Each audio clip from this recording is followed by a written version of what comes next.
이진희 작가의 에세이 라디오, 에세이 한 잔 하실래요? 구독과 좋아요는 믿음, 소망, 사랑입니다. 진정한 덕질의 힘. 자신이 좋아하는 분야에 심취하여 그와 관련된 것들을 모으거나 찾아보는 행위를 덕질이라고 한다. 이 단어가 생긴 지 오래되지 않아서인지 현재의 표준 국어 대사전에는 등재되지 않았다. 나도 어릴 때 덕질이란 걸 해봤다. 대상은 가수 서태지 오빠였다. 정확히 말하면 그룹 서태지와 아이들이 3집 앨범 타이틀곡인 아래를 꿈꾸며를 들고 나온 1994년 8월부터다. 내가 생각하는 팬의 기준은 그가 텔레비전에 나오면 무슨 일이 있어도 채널을 돌리지 않는 건 기본이다. 화면에서 사라질 때까지 온전히 그에게 집중해야 하며 신문이나 잡지에 사진이나 기사가 실리면 이날을 위해 그동안 모은 용돈으로 그것들을 사들이거나 친구가 구매한 잡지를 얻어낸다. 물론 콘서트에 가서 목이 쉴새라 그의 노래를 따라 부르는 것 또한 중요한 임무다. 서태지와 아이들은 1996년 1월 31일에 은퇴했다. 말 그대로 박수 칠 때 떠났다. 감사하게도 그들은 내 생일 전날 은퇴를 하신 바람에 날짜를 잊고 싶어도 뇌리에 콕 박혔다. 아, 태주 오빠를 좋아하기 시작한 지 겨우 1년밖에 안 됐는데. 나는 그날 식탁에서 밥을 먹다가 은퇴 속보가 뜬 것을 보고 밥인지 눈물인지 콧물인지 모를 이물질이 입속으로 들어가는 경험을 했다. 내가 가장 좋아하는 무생채를 씹고 있었지만 혀를 설레게 하는 미각은 사라진 지 오래였다. 대한민국의 평범한 청년으로 살겠다던 그는 4년 4개월 만에 복귀를 선언했다. 개구리 왕눈이가 되도록 몇 날 며칠을 울게 만들어 놓을 땐 언제고.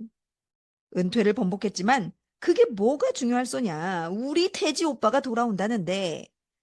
그의 여름, 우리 태지 오빠의 귀국을 축하해주려 생전 처음 김포공항을 갔다. 수많은 경찰, 그보다 더 많은 팬, 노란 손수건을 흔들며 얼굴을 비춰주길 기다렸다. 너무 좋으면 눈물이 나는 경험을 한 적이 있는지? 난 이날 처음으로 경험했다. 은퇴 이후 태지 오빠가 너무 보고 싶어서, 그리워서 눈물이 멈출 생각을 안 했다. TV에서 연예인이 너무 좋아 우는 사람을 보고 우리 부모님이 그렇게나 욕을 하셨는데 당신의 딸이 그런 애 중 하나였다는 걸 이 지면으로, 이 음성으로 십수년 만에 아시겠죠?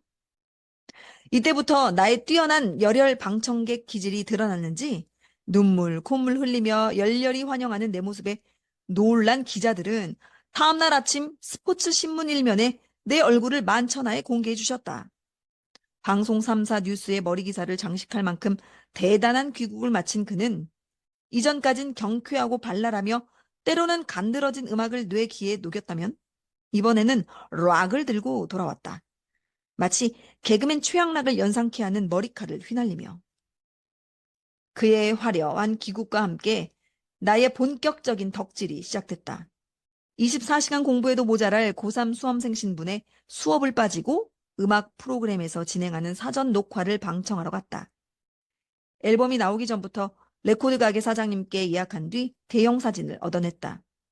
그의 콘서트 입장권을 손에 쥐기 위해 입장권을 판매하는 해당 은행 앞에 텐트를 치고 쪽잠을 청하기도 했다. 스탠딩 콘서트라 먼저 입장해야 유리했기에 하루 삼시세끼를 통으로 거르고 줄을 서다 빈혈로 쓰러졌다.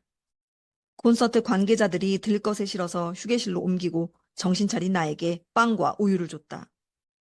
그의 노래에 맞춰 목을 빙글빙글 돌리다 목 디스크가 생겼다.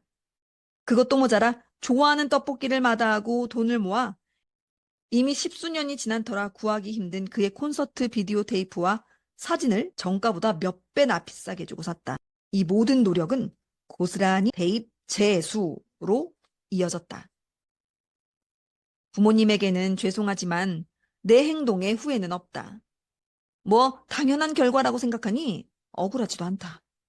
오히려 내게 그 시절에만 할 수 있는 경험을 맛보게 해준 태지 오빠에게 고마웠다.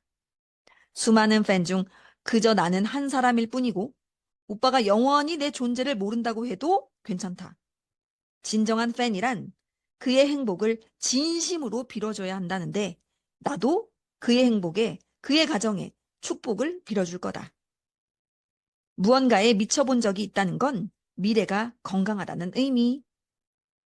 학생 신분으로 그것도 대학 입시를 한 번 더 준비해야 하는 막대한 임무 앞에서 했던 저런 짓은 누구라도 쉽게 이해하지 못할 듯하다.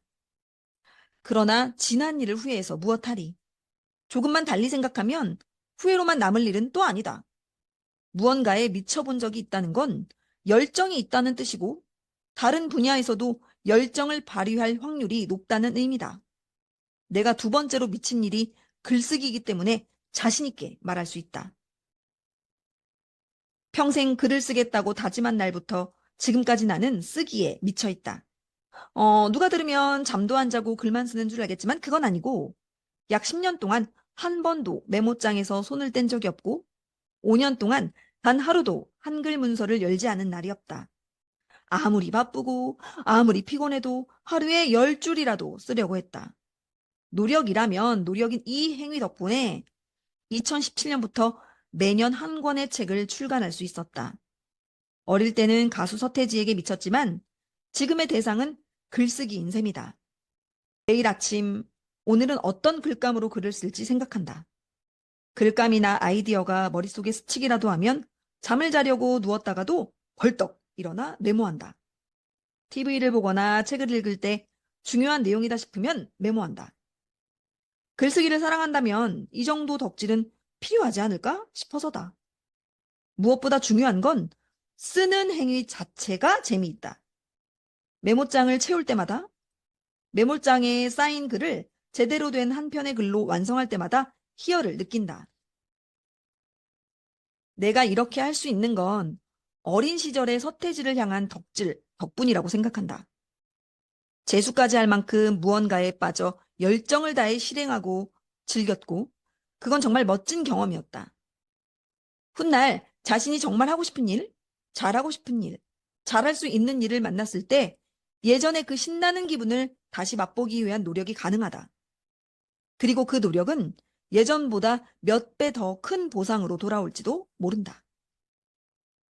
혹시라도 당신의 자녀나 주위 친구가 무언가에 심하게 빠졌다면, 저 정도의 열정이라면 훗날 자신의 길을 만났을 때 포기하지 않겠구나. 끝까지 나아가겠구나. 라고 좋게 생각해 주시길. 그때의 그 당시에 우리 엄마가 내게 그랬듯이 말이다. 다음에 만나요.